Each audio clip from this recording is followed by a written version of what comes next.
Olá, vamos conhecer os destaques de hoje. Moradias construídas em zona de risco põem em causa o bem-estar de muitas famílias em Luanda. Novos municípios do Mochico já foram oficializados: Cangamba e Alto Cuito. Prémio Mulheres de Mérito com menos vencedoras do que é habitual. Há categorias que não reuniram os requisitos necessários. Custo do dólar americano caiu no mercado informal e está a ser vendido a 108 mil kwanzas, depois dos 114 mil do início do ano. Donald Trump diz que vai tomar e reconstruir a faixa de Gaza por um longo período. O Hamas chamou o discurso de racista. Tem ainda o desporto para ver e outras notícias do seu interesse. Hoje é 5 de fevereiro, dia da Constituição angolana. Bem-vindos ao Melhor da Informação.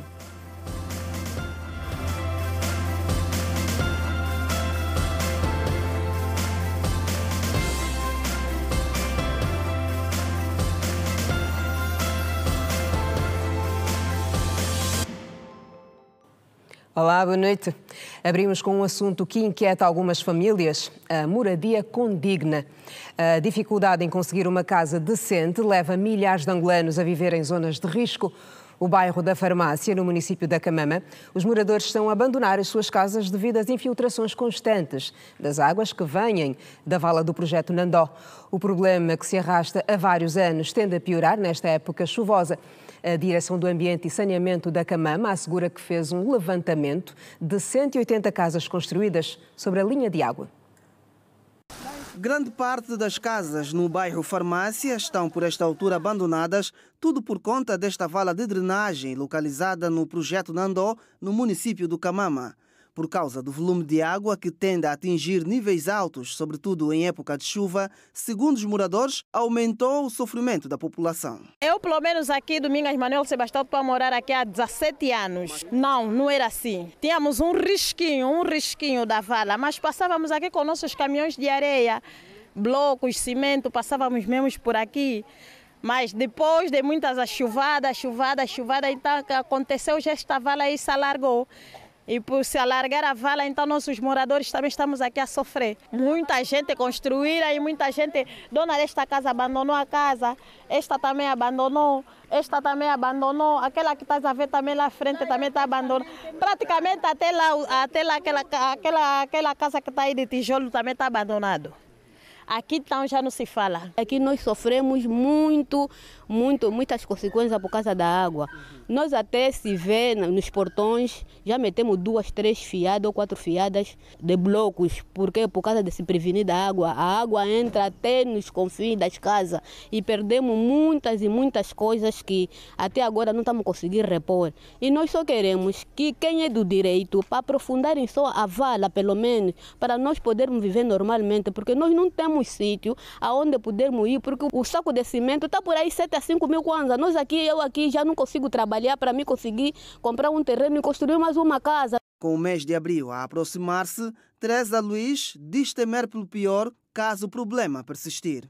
Basta já bater o mês de abril, papá, queremos já, o coração fica na ponta da unha, é chorar. Só a chuva do ano passado, aqui mesmo nós fugimos. Fui na casa da vizinha, também tem água. Fui na casa do vizinho, também tem água. Eu falei, a solução daqui é mesmo só ir na estrada. Já fomos a administração, o município do Bela tem de conhecimento. Já lhes prometeram muito que vão endireitar a vala, vão organizar o bairro. Até hoje não temos nada. E em resposta, a administração do município da Camama, através da sua Direção para o Ambiente e Saneamento, assegura que já foi feito um levantamento de 180 casas construídas sobre a linha de água que deverão ser demolidas para facilitar o escoamento. É um trabalho aturado, porquanto temos que fazer isso sempre, porque as populações que vivem nessas linhas de água, muito próximo da linha, colocam pura e simplesmente o lixo nas valas. E nós temos que estar a fazer repetidamente esse trabalho. A solução definitiva passa por uma requalificação completa dessas valas, deixando as extremidades abertas, aí uns 25 metros em cada lado. Para isso tem que haver demolições. E para haver demolições já ultrapassa a capacidade da nossa administração. Há um levantamento feito de cerca de 188 casas nesta zona e estamos à espera de um aval para ver se devemos pegar nesse trabalho, fazer uma macro-drenagem que vem de Viana, feita pelo Ministério das Obras Públicas, e vamos ver se depois, quando tivermos que dar continuidade, então trabalhamos nesse sentido. Na zona da Coreia, no município da Samba, as residências construídas sobre esta montanha estão em constante risco de desabamento. Aqui como é nossa casa, então, a outra parede já caiu. Não tenho mais o que fazer. Eu sei que essa chuva está viva, né? Invadir sempre. Eu não tenho onde eu tirar esse dinheiro para poder ir em outro sítio. Por exemplo, essas casas aqui mesmo estão muito mal. Por exemplo, aqui chove muito e temos o governo que tem essas casas daqui, porque aqui, casualmente, mesmo aqui, as pessoas estão a sofrer. Você imagina, aqui já morreram muitas crianças, é complicado, velho. Ainda bem que geração para chegar aqui, para confirmar mesmo que isso mesmo está muito mal. E você vai continuar a assistir a esse assunto ao longo desta semana e da próxima na série especial Moradias em Risco. 22 mortos e 135 acidentes de viação é o registro da Polícia Nacional durante a passagem do fim de semana prolongado. Os resultados das ocorrências neste período foram apresentados nesta quarta-feira. Luanda é a província que lidera as estatísticas do total das ocorrências. A província de Luanda lidera as estatísticas com 202 de um total de 537 crimes registados ao longo do fim de semana, que ficou marcado pelo feriado em comemoração do dia do início da luta armada de libertação nacional. Os dados foram apresentados nesta quinta-feira em Luanda pelo subcomissário Mateus Rodrigues, que avançou que dos 537 crimes registados, 226 foram esclarecidos. Os principais crimes, ou os crimes mais violentos, temos a destacar homicídios, foram cometidos 19, abusos sexuais 10, ofensas à integridade física 102 ou 102, roubos 118 e os furtos, apesar de não serem crimes violentos, mas por serem crimes preocupantes, aparecem também nessa estatística com 183. Foram ainda apreendidos em kwanzas, mais de 25 milhões de kwanzas, 22.624 litros de combustíveis e outros artigos. Foi possível proceder à detenção de 1.875 suspeitos, sendo 815 por violação à fronteira, 299 por estadia ilegal, 376 em microoperações e 412 por crimes diversos. A situação de segurança rodoviária ainda constitui preocupação, com dados que indicam para 22 mortes e 218 feridos nas províncias de Luanda, Malange, Lunda Sul e Benguela. Podemos destacar o atropelamento ocorrido às 14h30 do dia 4 de fevereiro na província do Ije, município de Negage, Estrada Nacional 220, nas imediações do Hotel Tumacunda, envolvendo um motociclo Lincoln de cor vermelha, matrícula SCN 01170D, conduzida por um cidadão detido de 22 anos de idade, causando ferimentos graves ao cidadão Mateus Razão, de 50 anos de idade, terceiro subchefe da Polícia Nacional, quando abordava o suspeito numa barreira policial, tanto este desobedeceu e atropelou o agente, acabando por ser socorrido para uma unidade hospitalar onde recebe cuidados médicos. A polícia registrou ainda 3 homicídios na província de Luanda, 1 em Benguela, 1 na província do Kwanza Norte e 1 homicídio na província do Zaire. Mais de 600 cidadãos foram atendidos no banco de urgências do Hospital Central do Lubango no final de semana prolongado. Entre os atendidos, 67 doentes foram internados e houve um registro de 2 mortes. Mais de 600 pacientes foram atendidos no banco de urgências do Hospital Central do Lubango durante o fim de semana prolongado. De acordo com o diretor do banco, Mona Joaquim, destes 67 ficaram internados, sendo 11 em estado grave, com registro de 2 óbitos. O médico realça que as mortes foram uma por politraumatismo provocado por acidente de viação e a outra por tuberculose pulmonar. Tivemos um total que passaram pela urgência cerca de 637 doentes, dos quais cerca de 67 mereceram internamento. Apenas 10% dos doentes no global que ocorreram na urgência foram doentes emergentes, né? Infelizmente tivemos um doente que foi na faixa entre os 20 e 30 anos, né? Um politraumatismo, que foi no caso uma fratura da bacia, que infelizmente, né, no decorrer daquilo que foi abordado das equipas de urgência, o doente acabou por falecer. Agora tivemos também um quadro de tuberculose pulmonar, né, que não tinha que estar aqui na nossa unidade, mas infelizmente foi encaminhado para aqui e que também acabou por evoluir em óbito. Mona Joaquim destaca que no período a malária, AVC, diabetes, hepatite e politraumatismo dominaram o quadro das doenças registadas no hospital. O perfil foi bastante diversificado, desde a malária, os quadros de acidente vascular cerebral, as complicações agudas da diabetes mellitus, as complicações da doença hepática crônica, fundamentalmente do foro cirúrgico, os quadros de abdômen agudo no contexto fundamentalmente das peritonites, os quadros de politraumatismo, as celulites odontogênicas, os quadros de fraturas, fundamentalmente na área da ortopedia. Foram esses quadros que dominaram todo esse final de semana prolongado. Comboios suburbanos. Viagem ao novo aeroporto com mais adesão. Em destaque.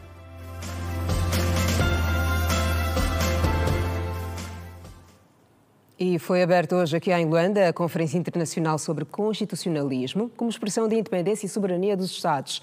A conferência enquadra-se na celebração dos 50 anos do constitucionalismo angolano e dos 15 anos da promulgação da Constituição angolana.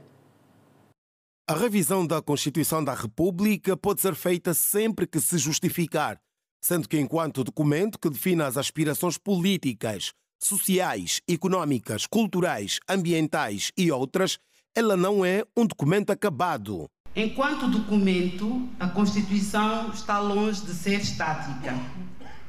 Antes, mantém-se em constante evolução, o que, por sua vez, impõe a necessidade de análises e estudos cujos resultados assumem-se fundamentais para a vivência do presente e a projeção do futuro de Angola. Laurinda Cardoso, que falava nas vestes de juíza-presidente do Tribunal Constitucional, reiterou que todos os filhos desta nação têm o direito de conhecer a história do constitucionalismo angolano. A nossa missão de resgatar, preservar e difundir a história constitucional de Angola é mais do que um dever institucional. É um compromisso com as gerações futuras. Cada angolano deve conhecer e compreender essa história. A pensar nos invisuais, o Tribunal Constitucional decidiu elaborar a Constituição da República em braille. O documento foi apresentado durante a cerimónia de abertura da Conferência Internacional subordinada ao tema O Constitucionalismo como expressão da independência e soberania dos Estados. Ao disponibilizar a Constituição em braille, estamos a garantir que todos os angolanos e angolanas possam conhecer, compreender e exercer os seus direitos plenamente. Este é um passo crucial para a construção de uma sociedade verdadeiramente democrática e inclusiva. A conferência conta com 4 painéis com realce para as transições político-constitucionais dos Estados e o papel e contribuição dos tribunais constitucionais na consolidação da Carta dos Direitos Fundamentais previstos nas Constituições dos Estados. Entre os preletores estão especialistas nacionais e estrangeiros oriundos da África do Sul, Argélia, Cabo Verde, Moçambique, Turquia e Portugal. Coincidindo com aquilo que é o 50º aniversário da independência de Angola, de um lado, mas também o 15º da Constituição da República de Angola. Entendemos nós que, em função daquilo que vão ser as participações diversos intervenientes, vai ser um momento muito rico, com muito aprendizado. Mas eu penso que é um tema da maior importância para os nossos países, na medida em que está muito ligado ao desenvolvimento do Estado de Direito nos nossos países, o Estado de Direito Democrático. A conferência internacional denominada O Constitucionalismo como expressão da independência e soberania dos Estados marca o início das jornadas dos 50 anos do constitucionalismo angolano e a celebração dos 15 anos da Constituição da República, promulgada pelo ex-presidente da República, José Eduardo dos Santos, a 5 de fevereiro de 2010. E sobre o aniversário da promulgação da Carta Magna do país, temos em estúdio o jurista Nilton Capalo. Boa noite, bem-vindo. Muito boa noite para si, uma boa noite para os nossos telespectadores que nos acompanham a esta hora. A Constituição da República deveria ser um documento de consulta obrigatória de cada cidadão. Corroboro isso, na verdade, porque estamos a falar de um instrumento que serve como base para orientar aquelas que são as condutas sociais dos cidadãos angolanos. E não obstante a isso, seria de suma importância que todos nós, desde terra e idade, tivéssemos conhecimento, porque é através desse instrumento que, noutra hora, João Sem Terra designou como Magna Carta, este, enquanto um instrumento fundamental, segundo a perspectiva de Hans Kelsen, demonstra a clarividência que é através do mesmo que vamos, no entanto, validar os atos e as leis que estão em vigor no nosso país. E se nós formos observar o artigo 6º da nossa Constituição, nos fala sobre o princípio da supremacia e da legalidade, porque, na verdade, o Estado subordina-se à Constituição e à lei, o que pressupõe dizer que todo e qualquer ato deve estar em conformidade com a Constituição, sob pena de estarmos em presença de uma inconstitucionalidade ou em presença de uma ilegalidade. E ao olhar esse marco histórico, porque hoje assinala-se o 15º aniversário precisamente da nossa Constituição, que foi promulgada desde o dia 5 de fevereiro de 2010, e com aqui alguma satisfação podemos assim verificar que com o passar do tempo vai-se constatando e logo que há mais interesse por parte dos angolanos em conhecer a Constituição, e desde já parabenizar o Tribunal Constitucional por essa iniciativa louvável, porque conseguimos perceber que tem tentado os seus melhores esforços para que de alguma forma possa dar a conhecer sobre a Constituição. Olha que num passado recente jamais se ouviria falar, por exemplo, da Constituição em Braille, para poder, no entanto, ajudar aqueles que têm alguma dificuldade diferente de nós em poder perceber aqueles são os seus direitos, liberdades e garantias fundamentais. Porque se nós formos olhar a nossa Constituição, precisamente no título 2º, capítulo 1º, parte 1ª, nos fala sobre direitos e deveres fundamentais. E, obviamente, olhando para o artigo 23º, nos fala sobre o princípio da igualdade, que todos são iguais perante a Constituição e a lei. E a Constituição que temos no país atualmente, são 15 anos passados e há contextos que mudaram. Efetivamente. É a Constituição que precisamos? É a Constituição que merecemos? Bem, é que temos. É que temos. É que temos. Claro que é que temos, mas é que precisamos? É que temos, é que precisamos, e eu acredito que, na verdade, precisamos não olhar na Constituição como se estivesse a faltar aqui algum elemento. De facto, nós podemos observar aquelas são as vicissitudes constitucionais que nos levam ao entendimento que, em alguma circunstância, a Constituição pode ser melhorada. Porque não estamos a falar, em definitivo, de um documento absoluto ou acabado. Razão pela qual o legislador constituinte foi feliz quando consagrou o artigo 233, que estabelece precisamente sobre a questão da revisão constitucional. Claro que pode ser da iniciativa do Presidente da República ou, no entanto, dos deputados, Assembleia e Efetividade de Funções, que possam dar esta iniciativa legislativa. Era o que eu queria lhe perguntar. Quem tinha direito de fazer as emendas à Constituição? Efetivamente. O artigo 168 da nossa Constituição da República de Angola estabelece a iniciativa legislativa, que pode ser através de uma proposta ou como pode ser através de um projeto de lei. Se for por meio de uma proposta, poderá ser, no entanto, iniciada pelo Presidente da República enquanto titular do Poder Executivo. Muito embora também temos aqui, na verdade, o projeto de lei que pode ser iniciado, quer seja pelos grupos parlamentares ou pelos deputados. Estes, se entenderem, e sem prejuízo de que a nossa Constituição da República de Angola respeita os limites constitucionais. Estamos a falar desde os limites temporais, os limites circunstanciais e os limites materiais. É através dos limites temporais que nós podemos, no entanto, observar, atendendo à periodicidade, que vai de 5 em 5 anos, que possa, de facto, existir aqui uma possível alteração da Constituição. Tanto é que, no ano de 2021, nós verificamos a primeira revisão da Constituição de 2010, porque haviam, na verdade, alguns artigos que já não se adequavam ao contexto atual e que motivaram com que, de alguma forma, houvesse aqui essa revisão. E, claro, não podemos achar estranho que, num futuro próximo, possa, de facto, a sofrer, porque, conforme disse, periodicamente, em 5 anos, pode essa Constituição sofrer a revisão. E aproveito com esta celebração da nossa Constituição para que nós tenhamos também aqui o compromisso e o dever de dar a conhecer a todos sobre, precisamente, a Constituição. Nós temos verificado, com o advento da nossa Constituição, o artigo 75 estabelece sobre a responsabilidade do Estado e de outras entidades públicas, o que significa que o Estado responde independentemente de ter culpa através dos seus agentes. E, claro, sabemos que um dos entes que maior assegura aqueles que são os interesses dos cidadãos, precisamente é o Estado.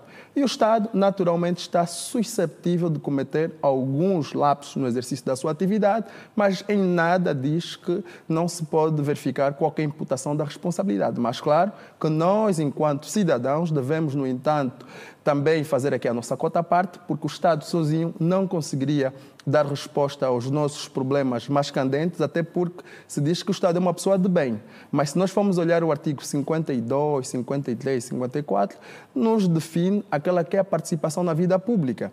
E, claro, quanto à participação na vida pública, todos somos convidados a dar o nosso melhor, até porque já seria, e mais uma vez aqui, de louvar a iniciativa do Tribunal Constitucional, que foi precisamente há 1 ou 2 anos, teve aqui a iniciativa de fazer a Constituição em miniatura, que criou, na verdade, um jango e convidou as crianças para que tomassem conhecimento, e eu disse, repito, é uma boa iniciativa e que não fique só pelo Tribunal Constitucional como guardião da Constituição, mas todos somos chamados. A comunidade civil também é aqui chamada porque, na verdade, um cidadão que não conhece, em particular, os seus direitos, dificilmente este vai poder se defender. Nós estamos a verificar, com alguma frequência, algumas violações, mas pelo facto de desconhecermos, não temos como nós reagir. Porque... E era mesmo no capítulo das violações que eu queria entrar agora. Uma vez que a nossa Constituição se propõe a responder à democracia, igualdade, paz, respeito, soberania e também os órgãos que asseguram a estabilidade e a justiça social, a Constituição angolana também devia salvaguardar direitos, liberdades e garantias fundamentais. Efetivamente. Então, o artigo 47 prevê a liberdade de reunião e manifestação. Exato. Mas neste ponto, precisamente, nós temos sempre... Temos dificuldades. Freeze. Temos aqui algumas fricções pelo seguinte. Primeiro é que se compreende muito mal o que estabelece o artigo 47. Como a epígrafe demonstra clara evidência, liberdade de reunião e manifestação. O que se diz quanto a este artigo é de que em situações de alguma insatisfação ou em situações que 2 ou mais pessoas entendam reivindicar os seus direitos, quando estes estejam a ser violados, esses podem, de per si, deliberadamente, tomar, no entanto, a iniciativa de fazer uma manifestação. Mas, claro, esta manifestação pressupõe que deve ser comunicada às autoridades públicas. Quando se diz comunicar, não pressupõe dizer solicitar a autorização, porque a lei ou a norma é muito clara. Quando diz-se solicitar, significa que nós teríamos que aguardar, no entanto, uma resposta positiva ou negativa para que a gente possa prosseguir com este nosso direito. E, claro, se assim o for, naturalmente que ninguém nunca vai conseguir exercer esse direito, porque muitas vezes a entidade pública ou particular que salvaguarda os seus interesses jamais permitiria com que se avançasse. E, claro, como é que ficaria, por exemplo, se nós olharmos para uma unidade orgânica, que faz parte do Estado, que se vai, no entanto, solicitar a autorização para a manifestação quando esta é que supostamente está implicada? Jamais esta autorizaria. E, claro, o que também dizer daqueles que, de facto, manifestam, não temos nada contra, mas é preciso que tenham respeito. Porque o que tem, de facto, ocorrido é vandalismo sobre os bens públicos, o que, até certo ponto, é intolerável a todos os níveis. Até porque, quando se fala de manifestação, podemos olhar uma manifestação pacífica. Porque, ora, vejamos, nós, em 2022, tivemos uma situação, conforme no Brasil é denominado panelaço, aqui foi o bate-panela, em que os cidadãos não saíram das suas casas, todos se mantiveram e foi pacífico, não houve qualquer represália ou alguma outra situação, porque está no direito do cidadão de manifestar-se, quando alguma situação subjuga que não esteja em conformidade. Mas, obviamente, que numa situação como esta é de louvar a iniciativa. Agora, quando já se verifica casos de caos, até aqueles que nem fazem parte, porque nem todos são convidados a participar numa manifestação. Agora, até aqueles que não estão implicados sofrem danos das viaturas, das suas residências, queima de pneus, contentores que são jogados, quer dizer, impede-se a circulação, razão pela qual Às vezes, as autoridades têm essa atitude para salvaguardar, porque de algumas que nós já acompanhamos não foram pacíficas. Muito embora se diz, algumas vozes, que existe alguma instigação, mas a questão que se coloca é esta: quem lá está tem o direito e o dever perceber que vai exercer o seu direito, mas deve respeitar os limites. Dentro dos limites. Até porque, se não o fizer, naturalmente poderá lhe ser imputada qualquer responsabilidade, pode ser civil ou criminal. Tanto é que verificamos agora, com o advento da lei sobre a responsabilidade daqueles que vão danificar os bens públicos, que esses passarão a ser exibidas as imagens no que diz respeito à implicação em processos crimes. Muito embora tenha uma opinião muito própria, mas acredito que é na perspectiva de desincentivar, desencorajar práticas desta natureza. Olhe que tudo e quanto nós fizermos, se formos olhar a própria Constituição, o artigo 74 fala sobre a ação popular. Se há alguma inconformidade, 2 ou mais pessoas podem impugnar. Vamos só olhar o que aconteceu nos anos 2017, 2018. Muitas foram as ações e nomeações, supostamente, de alguns entes públicos que não estavam de acordo com o senso ou consenso do nosso povo, e muitos entenderam em tentar ações. E o Tribunal Constitucional se pronunciou à altura, o Tribunal Supremo de igual modo. Por que não irmos por estes mecanismos?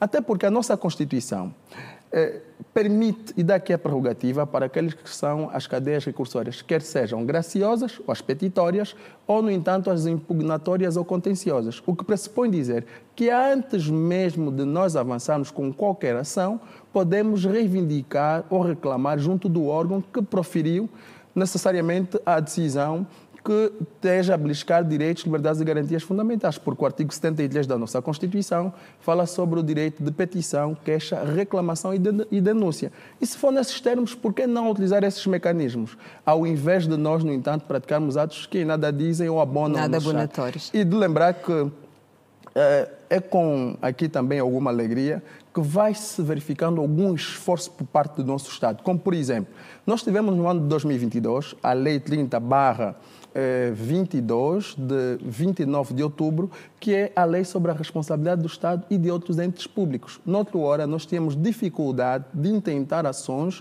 contra o Estado ou contra um outro ente público, sem que, para o efeito, nós observássemos um mecanismo de tramitação processual. Hoje, felizmente, nós já temos, e é necessário que nós possamos olhar. E é aqui também onde vou mais uma vez solicitar aos nossos órgãos de direito que possam, no entanto, promover a literacia jurídica, porque um povo que não tem literacia jurídica, naturalmente... jamais vai reclamar dos seus direitos. Efetivamente. Eu vou agradecer, Dr. Milton. Há muito que se lhe diga sobre a Carta exato. Magna. Sim, sim. Em outras oportunidades e, quem sabe, em próximos debates aqui da Girassol. Com certeza. Contar consigo. Vou sempre à disposição. Muito obrigada. É um dever. O presidente do Conselho Superior da Magistratura Judicial anunciou que o Tribunal da Relação de Luanda vai deixar de receber processos das províncias do Kwanza Norte, Malange e Cabinda, como forma de acelerar a resolução dos casos. Joel Leonardo falava numa sessão ordinária realizada hoje para proceder à abertura do concurso curricular do provimento de vagas de presidente da Comissão Nacional Eleitoral. O Conselho Superior da Magistratura Judicial reconhece que há uma crescente demanda nos tribunais de Luanda e nas comarcas de Viana e de Belas, onde os cidadãos permanecem longas horas ou dias aglomerados em filas nas escadas ou até mesmo nos corredores à espera de uma resposta da Justiça. A recessão de processos das províncias de Malange, Kwanza Norte e Cabinda constitui uma das causas desta situação que contribui para a morosidade processual. Daí que a solução passará pelo Tribunal da Relação de Luanda focalizar nos próximos tempos as suas ações nas comarcas de Luanda. Os dados estatísticos recolhidos durante os últimos 3 anos aconselham a refletirmos melhor sobre a necessidade do Tribunal da Relação de Luanda passar a receber somente causas que ocorram exclusivamente das comarcas de Luanda, Viana e Belas e mais tarde do Kazenga ou do Cacoaba. Joel Leonardo diz que nos próximos dias vai ser feita a inauguração do Tribunal da Relação do IJE para desafogar o Tribunal de Luanda, que continua a registrar grandes enchentes. Significa dizer que caso os processos do Kwanza Norte, Malange e Cabinda continuarem a subir para Luanda, repetiremos a situação caótica que existia no Tribunal Supremo em 2015, cujos processos jaziam 5, 10 ou até 15 anos nos gabinetes dos juízes conselheiros. Na sessão ordinária desta quarta-feira, o Conselho Superior da Magistratura Judicial aprovou a abertura do concurso curricular para aprovamento da vaga de presidente da Comissão Nacional Eleitoral. Foram também aprovadas a composição da comissão do júri e a aprovação do regulamento do concurso. O porta-voz do Conselho Superior da Magistratura Judicial, Correia Bartolomeu, referiu que o processo todo poderá durar até 35 dias a contar da publicação do concurso. Desde o momento do anúncio e publicação do regulamento, os candidatos tomam conhecimento e terão um prazo de 5 dias úteis a contar da publicação no Jornal de Angola para apresentarem as candidaturas. O júri, após a recepção das candidaturas, terá 5 dias para publicar a lista dos candidatos admitidos e, subsequentemente à publicação das listas, terá 10 dias para fazer o apuramento dos candidatos admitidos e, consequentemente, publicar-se os resultados. Portanto, estamos a falar aqui num horizonte de entre 20 a 30, 35 dias para o concurso estar efetivamente concluído. O Conselho Superior da Magistratura Judicial aprovou nesta quarta-feira a abertura do concurso curricular para provimento da vaga de presidente da Comissão Nacional Eleitoral em substituição de Manuel Pereira da Silva. A TAG, Companhia Nacional de Bandeira, começou a operar no dia 1 deste mês as rotas regionais para Kinshasa e Brazzaville, a partir do Aeroporto Internacional Dr. António Agostinho Neto, além de todos os voos domésticos, isto no quadro da terceira fase do processo de transferência gradual. A nossa equipa foi hoje constatar a operacionalidade do comboio no traçado Bungo-Ayan, e são vários os passageiros que preferem viajar de comboios suburbanos. Após a pausa de 4 dias, as paragens, sobretudo ferroviárias, voltaram a registrar um movimento normal. O que saltou à vista é a frequência e a preferência de muitos utentes em fazer viagens de comboios suburbanos do que outros meios. Vivo em Viana, é mais fácil apanhar aqui o comboio, que eu trabalho aqui próximo também, nessas mediações. Então é mais fácil para mim sair daqui para Viana, também evitando o trânsito. É rápido, não há problema nenhum. Também no comboio tem confronto, tantas avodadas, não tem problema nenhum, eu acho. Entre o comboio e o autocarro, qual prefiro o comboio? Prefiro o comboio, por isso mesmo eu prefiro o comboio. Nem a ressaca do feriado impediu alunos e trabalhadores pegarem o comboio e seguirem seus destinos. Voltamos novamente à roda inicial, né? que tem sido, que é a nossa caminhada Bungo-Viana, Viana-Bungo, segunda a sexta. Para a escola ou trabalho? Para trabalho, uso para trabalho. Venho de Viana para aqui, para o Bungo, e geralmente venho aqui ao centro de formação da Casa do Bungo. Todos os dias usa o comboio? Sim, 3 vezes na semana, segunda, quarta e sexta. Os utentes dos comboios suburbanos referem ainda que o maior anseio mesmo é chegar até ao Aeroporto Internacional Dr. António Agostinho Neto por via ferroviária. Vou ver um dia desse, fazer uma viagem para ver como que está o nosso aeroporto, como que está o comboio, a circulação do comboio, como que está daqui para o aeroporto. Ainda não fiz esse percurso, nunca cheguei até lá. Também é uma curiosidade que eu tenho para fazer. Vejo aí os preços, né? Mas um dia farei isso, Já que também as minhas netas estão sempre a reclamar que o avô nos leva no comboio, querem também andar de comboio. Faria isso por eles também. Vale lembrar que os comboios suburbanos circulam de segunda a domingo entre o período da manhã e tarde. Os troços de estrada Benguela, Lubango, Namibe vão poder sofrer intervenção ainda este ano, incluindo a Serra da Leba. A garantia foi dada pelo Ministro das Obras Públicas. O troço de estrada que liga Lubango a Benguela e vice-versa tem os dias contados para uma possível manutenção o que vai permitir melhorar as condições de tráfego naquela região, segundo avançou Carlos Alberto. Sim, a Estrada Nacional 105 trouxe Lubango-Benguela. Prefiro falar Lubango-Benguela porque nós tivemos início da obra lá, Benguela-Lubango, Lubango-Benguela, exatamente a mesma coisa. Ela já decorre, nós já temos cerca de 20 e pouco por cento de execução física, mas apenas na província da Huila. A nossa intenção é chegar a Benguela e, como dizem muito bem, até o ano 2026. Vamos, como pedimos ao empreiteiro, ter mais frentes, de forma em recuperar rapidamente aquele eixo, que é um eixo importantíssimo para o desenvolvimento económico nacional. Outro eixo importante para o desenvolvimento económico nacional e o alavancar da produção nacional tem que ver com a estrada da Serra da Leba, cujas vias vão se degradando aos poucos. Carlos Alberto garante que toda a atenção será dada para melhorar a condição do tapete asfáltico daquela que figura-se como um dos pontos turísticos do país, apesar de algumas dificuldades. Serra da Leba tem sido um trabalho de articulação. Temos estado a fazer com as duas províncias, a Huila e o Namibe. A miúdo temos conhecido alguma dificuldade, algum tráfego que é parado por algum problema que surge. Nós estamos a programar uma intervenção conjunta.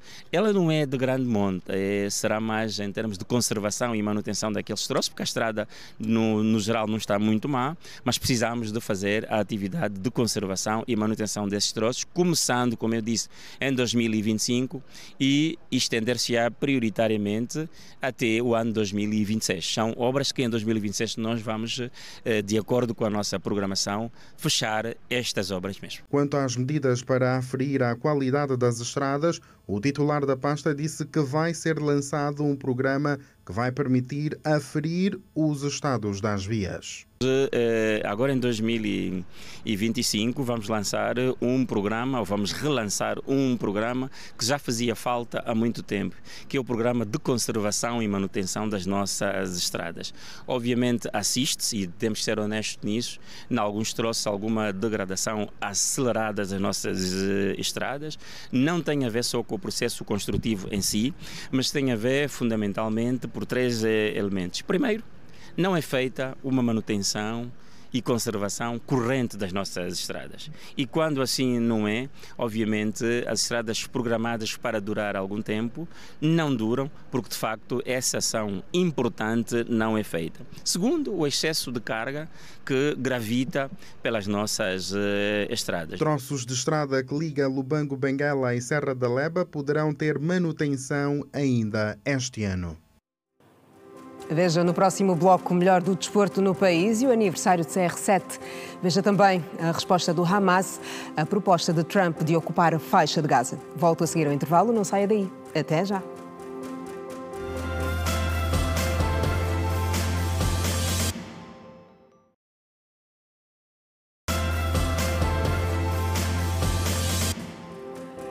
Estamos de volta, bem-vindos à segunda parte. Mulheres líderes da vanguarda do desenvolvimento sustentável em Angola, inclusão, coesão e expansão, é o lema que está a nortear a Conferência Anual de Jovens Mulheres Empresárias de Angola, ligada à ANGE. O evento acontece neste momento numa das unidades hoteleiras na Marginal de Luanda e quem está a acompanhar a atividade é o Simão João. É para lá que vamos ao encontro do Simão. Simão, boa noite. Assim fantástica, foi programa que nos proporcionou.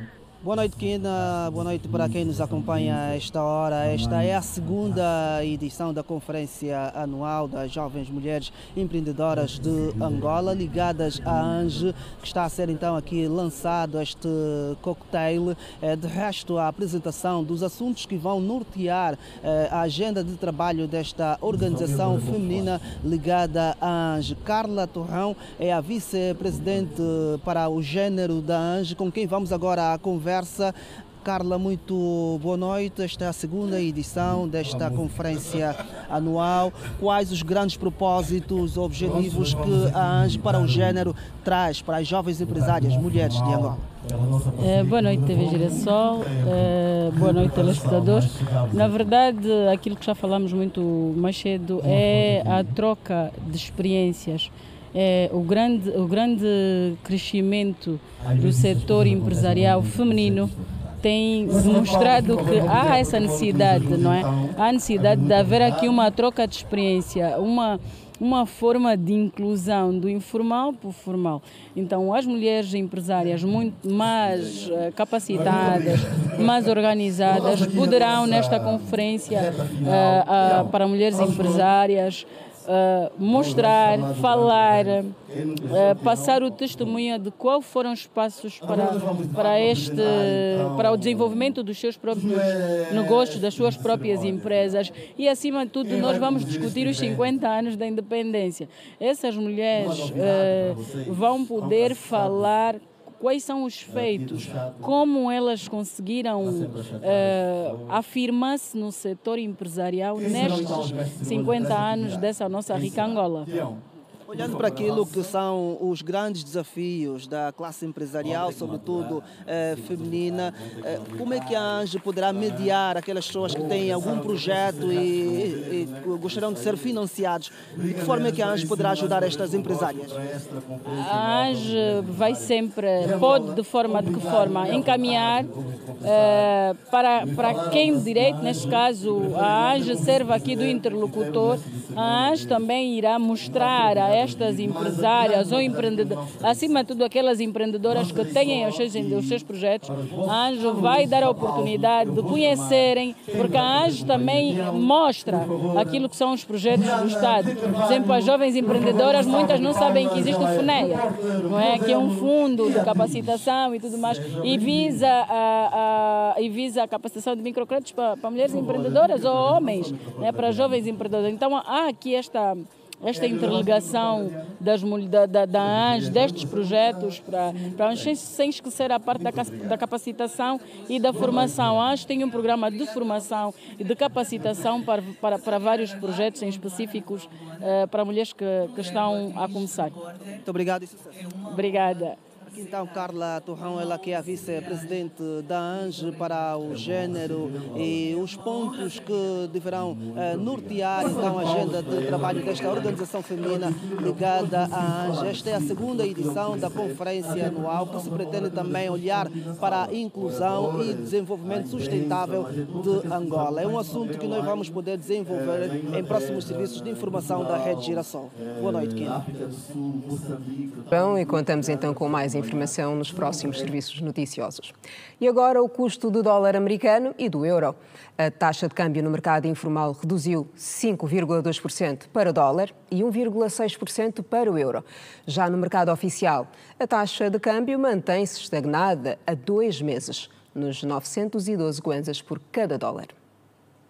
Depois do período da quadra festiva, a taxa de câmbio começou a registrar uma redução no mercado informal. A nota de $100, que em janeiro custava 114 mil kwanzas, atualmente custa 108 mil kwanzas, tendo registrado uma queda de 5,2%. No caso da moeda europeia, a nota de 100 euros baixou 1,6% para 118 mil kwanzas, se comparado ao passado mês de janeiro, quando custava 120 mil kwanzas. A rede Girassol visitou nesta quarta-feira 4 pontos informais de venda de moeda estrangeira, nomeadamente o Mártires do Rifangondo, Combatentes, Jumbo e Shoprite. A Rua 15 do Mártires e a Shoprite são os pontos com preços mais acessíveis, onde quem compra uma nota de $100 gasta 108 mil kwanzas e 118 mil kwanzas para o euro. Isto é como a lei de mercado, né? Quanto maior é a procura, também maior é o preço quando há pouca oferta, não é? Se nós presenciarmos períodos aqui de maior procura por divisas, claramente que a taxa de câmbio vai subir automaticamente. Mas o que deve acontecer, e eu acho que aqui onde está o grande segredo, é o mercado ser capaz de atender à procura. Mas para quem quiser trocar, os Kinglas do Mártires pagam 108 mil kwanzas na nota de $100. No caso do euro, As Kinglas da Shoprite chegam a pagar um pouco mais, 118 mil kwanzas. Sem gravar entrevistas, Kinglas justificam a redução dos preços com a pouca procura. Relativamente ao mercado oficial, a moeda estrangeira mantém-se estagnada há 2 meses nos 912 por cada nota de $1, sendo que a nota de $100 custa 91.200 kwanzas e 95.022 kwanzas para o euro. O economista Kingila Ebo aponta fatores que provocaram a redução do preço das divisas no mercado informal. Os períodos de maior procura de moeda externa geralmente é a partir de junho. Junho, julho, agosto, que é o mês das férias gerais na Europa, onde é a preferência de muitos angolanos para passar férias e há muitos até que têm família na Europa e nesse período precisam ir visitar as famílias. E depois também há um outro período, a partir de setembro, outubro e novembro, também das férias de Natal. Muitos começam a se preparar nessa fase para poderem ter as divisas, para depois poderem fazer as despesas lá fora. Nesse período há maior procura. Também nesse período onde os grandes importadores precisam constituir estoque para o período de maior procura, que é o mês de dezembro. Também há muita importação, há maior necessidade por divisas. Taxa de câmbio no mercado informal reduz 114 mil kwanzas para 108 mil $100, de 120 para 118 mil kwanzas, o euro. Agora estamos na página desportiva. Angola qualificou-se para o Afrobasket da Côte d'Ivoire depois de passar pelas moçambicanas por 65-58 no segundo jogo da janela de qualificação. Assim como no primeiro encontro deste zonal de qualificação ao Afrobasket 2025, com palco na Côte d'Ivoire, Angola teve novamente um arranque de muito bom nível no primeiro quarto deste segundo encontro, ao encostar na parede a seleção de Moçambique, vencendo por 13 pontos de diferença no parcial no primeiro quarto. 25-12 foi o resultado. O segundo período foi todo comandado pela seleção de Moçambique, que conseguiu encaixar 19 contra 7 pontos da seleção de Angola. Ao intervalo, o placar estava em 32-31 a favor das comandadas de Paulo Macedo. Angola voltou a ser dona e senhora da partida ao vencer o terceiro período por 21-15 no parcial, deixando o jogo em 53-46 para as duas vezes campeãs africanas. Os 7 pontos de vantagem conseguidos no terceiro período valeram a qualificação da Angola no fim do encontro, pois, no último quarto, as duas seleções tiveram a mesma produção, no caso, 12 pontos para cada país, que culminaram com o placar final de 65-58 para a festa pintada das cores da Angola. Paulo Macedo, treinador da seleção angolana, felicitou a bravura das suas meninas, assim como também valorizou a super presença dos adeptos no pavilhão principal da Cidadela. Chegamos aqui com a missão de vencer o jogo, concentradas. Infelizmente, tivemos logo 2 jogadoras no segundo quarto com 3 faltas, e aí deixamos a equipa de Moçambique equilibrar. Mas nos momentos decisivos elas demonstraram que estavam concentradas, e nós vamos para o Campeonato Africano por mérito próprio, por tudo aquilo que nós trabalhamos durante esses dias. E, mais uma vez, meus parabéns ao excelente público que está para a seleção de Angola. Sem eles, não era possível. Mais uma vez, obrigado. O timoneiro moçambicano, Nilton Manheira, lamentou a derrota. Entretanto, destacou o bom espetáculo da bola ao cesto, protagonizado pelas duas seleções. Há que valorizar também a vitória da seleção angolana, que tanto se bateu. E nós sabíamos que havíamos encontrar esse ambiente.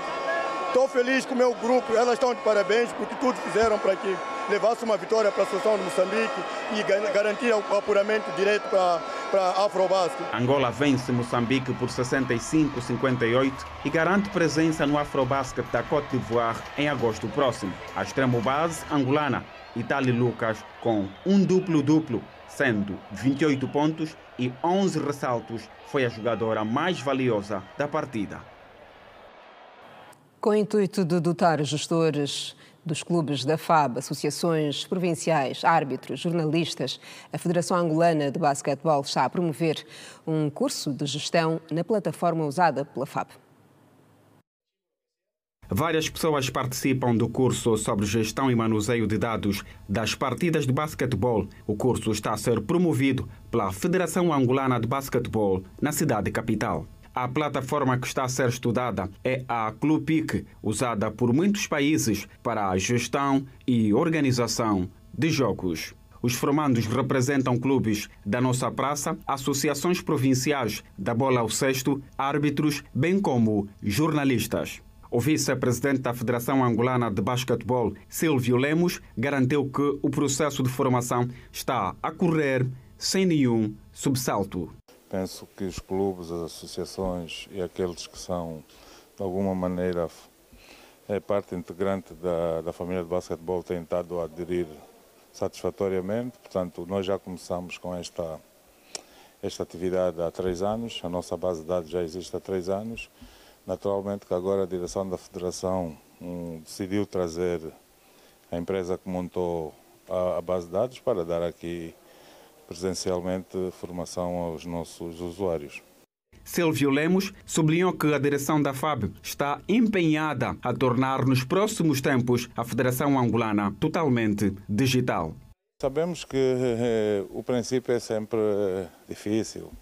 Mas, como disse o preletor, dentro dos próximos 5 anos, se calhar, teremos a Federação Angolana de Basquetebol já digitalizada. Portanto, a base de dados será uma realidade.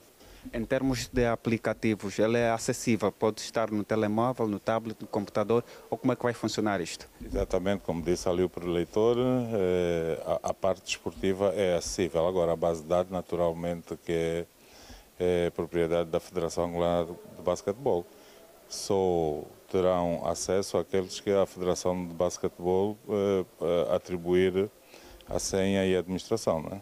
Nil Gonçalves e Póvoa Francisco falaram acerca das vantagens que a plataforma trará aos gestores do basquetebol angolano. Nós, como agentes desportivos e amantes da modalidade de basquetebol, só temos de agradecer a esta inovação. Acho que já está a ser implementada faz tempo, né? Atendendo a novas tendências daquilo que é a globalização a nível desportivo. E temos aqui para sair daqui mais capacitados e poder então ter mais controles dos nossos ativos. Vai ser muito bom. Está a ser muito bom essa formação porque vai ser proveitoso, porque vamos poder cadastrar os jogadores desde mini basquete, desde o início até os sêniores, para nós podermos controlar todos os jogadores, para não termos problema no futuro, porque há atletas que começam com uma idade, depois assusta, volta a jogar na mesma escalão. Creio que esta formação vai fazer com que nós, a federação, nós os clubes e a federação, saber controlar todos os jogadores desde o início até os séniores. A plataforma visa adotar os gestores de clubes e associações sobre inscrições de atletas, bem como gestão de jogos. A formação termina nesta quinta-feira em Luanda. E hoje Cristiano Ronaldo completou 40 anos. Cristiano dos Santos Aveiro nasceu a 5 de fevereiro de 1985, no Funchal, na Ilha da Madeira, em Portugal. Cristiano Ronaldo, que completa 40 anos, é o futebolista português que atua como extremo esquerdo e avançado pelo Al Nassr da Arábia Saudita. O capitão da seleção portuguesa é o maior goleador da história de futebol em jogos oficiais, com 923 golos, sendo simultaneamente o jogador com mais golos a nível de seleções, bem como a nível de clubes, feito que o levou ao recorde de 5 nomeações ao prémio de melhor artilheiro do mundo pela Federação Internacional da História e Estatísticas do Futebol. Eleito jogador da história pela Global Soccer Awards e também faz parte do Dream Team da Bola de Ouro. Ele também é jogador com o maior número de nomeações ao prémio Ballon d'Or, que ganhou em 5 ocasiões: 2008, 2013, 2014, 2016 e 2017. Ronaldo é o maior goleador da Champions League e também o jogador mais utilizado, com 140 golos em 183 partidas.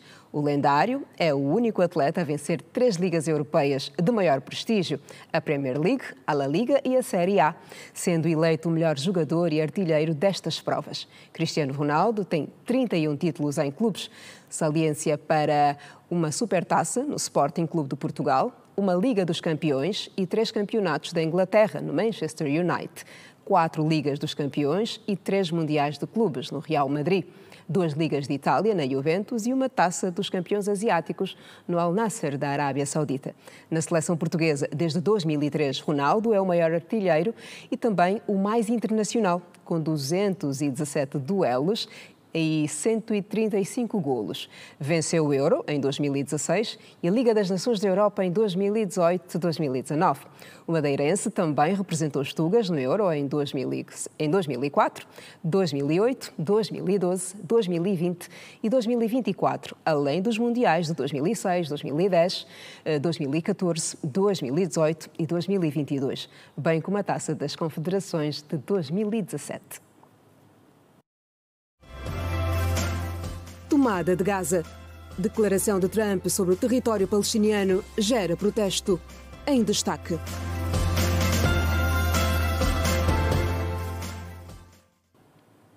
O Supremo Tribunal da Justiça da Guiné-Bissau confirmou que o mandato do presidente Umaru Sissoko Embalo termina apenas no dia 4 de setembro deste ano. A decisão da Corte contraria o que defende a oposição, que afirma que a data limite para o mandato de Embalo é 27 de fevereiro. Até a tomada de posse de um novo chefe de Estado, Umaru Sissoko Embalo deverá manter-se no poder incondicionalmente, segundo a decisão do Tribunal Constitucional da Guiné-Bissau. A medida do tribunal acaba as dúvidas sobre a realização ou não de eleições antes de setembro, embora há algum tempo se levantem vozes na sociedade bissau-guineense sobre a realização do pleito eleitoral. Sissoko sempre afirmou que o seu mandato terminaria apenas em setembro, mesmo mês em que os resultados das eleições de 2019 foram reconhecidos pela Suprema Corte. Entretanto, na visão dos partidos da oposição, o mandato de Embalo deveria terminar agora, a 27 de fevereiro, altura em que o chefe de Estado tomou posse. A medida do tribunal, que determina que o mandato de Sissoko só termina a 25 de setembro, resulta do requerimento de um dos partidos que integra a coligação que apoia Umaru Sissoko Embalo.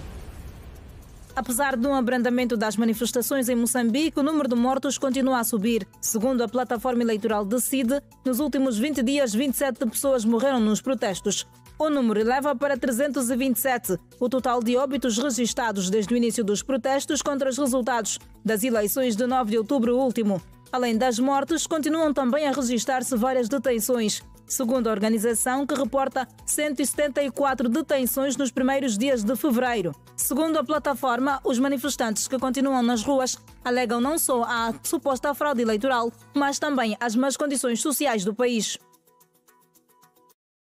O grupo armado Hamas chamou de racista a proposta de Donald Trump de assumir o controlo da faixa de Gaza e transferir os palestinianos para outros países. O Hamas, que controla Gaza desde 2007, rejeitou a ideia do presidente dos Estados Unidos sobre os americanos assumirem o controlo do território palestiniano. O grupo palestiniano, que governa o território desde 2007, também afirmou em comunicado que esta é uma proposta agressiva para o povo e a sua causa não servirá para a estabilidade na região. Sem anunciar datas ou detalhes de como seria o controlo do território ou a transparência dos seus mais de 2 milhões de habitantes, Trump afirmou que vai eliminar as bombas não detonadas e os escombros para transformar Gaza num lugar incrível. Segundo o presidente americano, os Estados Unidos vão assumir o controlo da faixa de Gaza e também farão um bom trabalho por lá. Trump disse ainda que conta com o apoio do Oriente Médio, embora tanto o Egito quanto a Jordânia tenham rejeitado a ideia. Trump sugeriu uma propriedade a longo prazo dos Estados Unidos e disse que transformará o território na Riviera do Oriente Médio. Netanyahu disse que a proposta de Trump poderia mudar a história e que vale a pena prestar atenção. Após uma guerra de 15 meses, desencadeada pelo ataque de Hamas em outubro de 2023 em território israelita, grande parte da faixa de Gaza está devastada. Um cessar-fogo que entrou em vigor no mês passado permitiu a troca de reféns israelitas por prisioneiros palestinianos. Voltamos às notícias nacionais. A cidade de Luanda vai acolher, no dia 21 deste mês, o primeiro Fórum Nacional de Negócios Sustentáveis. O evento vai debater temas relacionados com a regulamentação e estratégia de financiamento voltadas à sustentabilidade e conta com a participação de vários especialistas internacionais. A primeira edição do Fórum Nacional de Negócios Sustentáveis está agendada para o dia 21 de fevereiro e deve decorrer sob o lema Sustentabilidade, o coração da nova economia. Entre os participantes destacam-se instituições que se dedicam à criação, promoção e monitorização do uso sustentável dos recursos naturais e à proteção do ambiente. No certame, vão ser discutidos temas sobre regulamentações e estratégias de financiamento voltadas à sustentabilidade e para um diálogo essencial sobre o futuro das práticas empresariais responsáveis. Segundo a organização, com o evento pretende-se igualmente criar uma plataforma que se mostre valiosa para a troca de ideias, como forma de estimular o diálogo direcionado para um crescimento guiado do setor. O painel de debates vai contar com representantes do Ministério dos Recursos Minerais, Petróleo e Gás, Bodiva, Agência de Investimento Privado e Promoção das Exportações de Angola, Associação Angolana de Startups, bem como representantes da banca, além de empresários. Entre os convidados ao fórum, destacam-se ainda especialistas internacionais, como o caso de Felipe Borges, formado pelo Instituto de Tecnologia de Massachusetts, dos Estados Unidos da América. Depois do intervalo temos mais informação. Não saia daí, contamos consigo. Até já.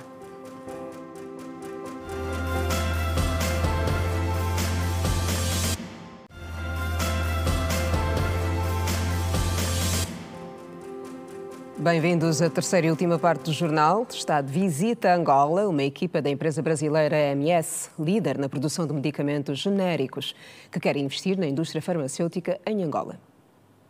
A EMS é a maior farmacêutica do Brasil, com um dos maiores centros de pesquisa e desenvolvimento da América Latina. A empresa exporta medicamentos para mais de 40 países e agora quer colaborar com Angola.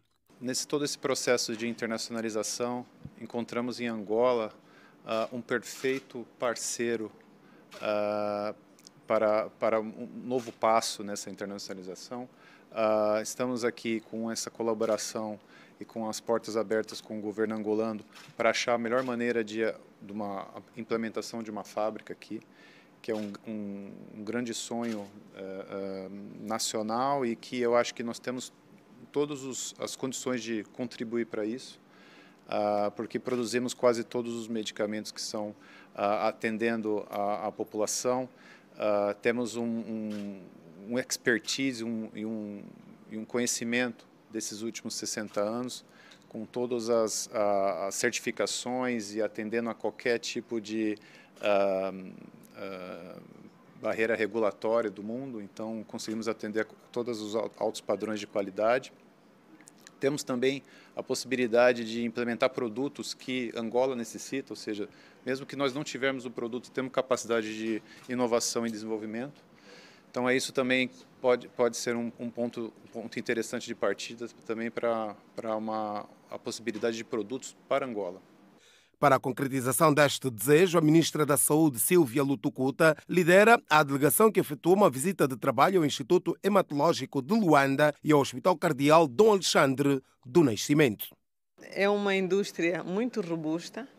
Tivemos a oportunidade, na sequência da visita de Sua Excelência Presidente João Lourenço ao Brasil, e houve uma reunião paralela ao G20, em que foram recebidas várias entidades, entre as quais a EMS, ao mais alto nível, que de facto mostraram algum interesse em instalarem aqui em Angola a indústria farmacêutica, que é uma das prioridades do nosso governo da governação de Sua Excelência Presidente João Lourenço.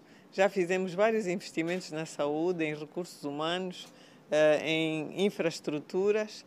Estamos a melhorar a nossa logística de medicamentos, mas já se faz sentir a necessidade de dar passos firmes para a instalação da indústria farmacêutica em Angola. Vieram numa missão de prospecção para avaliarem as potencialidades do nosso país, não só para a indústria farmacêutica, mas para outras, visitarem as nossas unidades sanitárias, tudo muito focado no que são os armazéns, a parte da distribuição e logística de medicamentos das nossas unidades sanitárias. A terceira edição do Prémio Mulher de Mérito conta apenas com 9 vencedores. Das 14 categorias existentes, Kwanza Sul lidera a lista com 3 vencedoras. Os prémios das categorias de Ciência e Tecnologia, Comunicação Social, Desporto, Inovação e Turismo não foram atribuídos porque as candidatas não reuniram os requisitos necessários. 238 mulheres inscreveram-se para o Prémio Nacional de Mérito 2024. Deste número, 71 transitaram para a final e 9 consagraram-se vencedoras. Da província de Luanda vem a vencedora da Cultura e Artes. É uma atriz licenciada de nome Solange Caetano Feijó. E do Portambuim, Kwanza Sul, vamos à categoria da Educação. É uma professora doutorada de nome Vera Justina Camilo Quitério. Passamos novamente à província de Kwanza Sul, Portambuim, é uma comerciante que se destacou no empreendedorismo, de nome Regina Jones Caetano. Para a categoria de pecuária, isto na sexta galardoada, é uma empreendedora do ensino primário do Portambuim, Kwanza Sul, é Maria de Fátima Pimenta Falcão. Na categoria de pescas e ambiente, é empreendedora do ramo das pescas, também do Portambuim, Kwanza Sul, é a doutora Maria Diolinda Bernardo Paulino Magalhães. A categoria de saúde, que neste caso é a 8ª categoria, ela vem da Lubango, Huila. Ela é doutorada médica de nome de Maria Lima de Menezes Antônio. Para a última categoria aqui galardoada, estamos na superação, que é da província de Luanda, ativista social licenciada, a doutora Luísa João Mendonça. Este concurso visa homenagear as mulheres angolanas de forma singular ou associada que se destacaram em 2024 na implementação e difusão de projetos inovadores e sustentáveis. Nesta terceira edição, Kwanza Sul liderou a lista de vencedoras. Eles estiveram muito bem, muito bem. Não sei o facto desta frequência, mas estiveram bem. Tivemos muitas elas com competência, sobretudo no ramo da agricultura, da pecuária e da cidadania. Muitas no Kwanza Sul que se empenharam realmente as candidatas. Foi um bocadinho difícil porque dentro das inscrições foram praticamente 42,7 de candidatas inscritas nessa área. Das 18 províncias da anterior divisão política administrativa, 13 inscreveram-se e 5 não tiveram qualquer candidatura. As demais províncias que já havia referido, Cabinda, Zaire, Uís, Benguela e Cunene, não tivemos qualquer candidatura. As categorias Ciência e Tecnologia, Comunicação Social, Desporto, Inovação e Turismo não convenceram o júri por não reunirem requisitos elegíveis. No entanto, o júri decidiu não atribuir o prémio a estas categorias. A Gala Prémio Nacional de Mulher de Mérito 2024, terceira edição, está marcada para março deste ano, com data a anunciar. Por hoje é tudo. Gratos pela companhia de sempre. Amanhã há mais. Fique bem. Boa noite.